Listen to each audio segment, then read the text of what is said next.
Medipalli police స్టేషన్కి వెళ్ళాను. CI గారుకి నేను కంప్లైంట్ ఇచ్చాను. ఆయన 2 డేస్లో నేను విచారించి చెప్తానన్నాడు. నేను సిఐ గారిని ఒకటి అడిగాను, నాకు ప్రాణహాని ఉంది సార్, నాకు భద్రత కల్పియండి.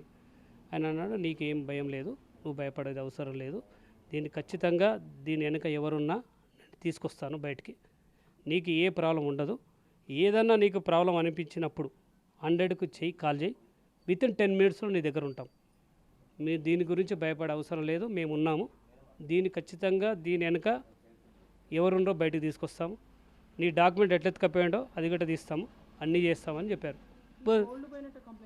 అవును, గోల్డ్ డబ్బులు డాక్యుమెంట్ పోయినాయని గట్రా కంప్లైంట్ చేశానమ్మ. దాంట్లో సిఐ గారు ఏం చెప్పారంటే, మీకు ఎటువంటి ప్రాబ్లం జరగదు, నేనున్నాను, నేను అన్నీ సాల్వ్ చేస్తాను అని చెప్పి ధైర్యం చెప్పాడమ్మా. మంచి ధైర్యం చెప్పాడు. అప్పుడు నేను ఓకే, నాకు ఏం కాదని ఒక ధైర్యంగా ఉన్నాను.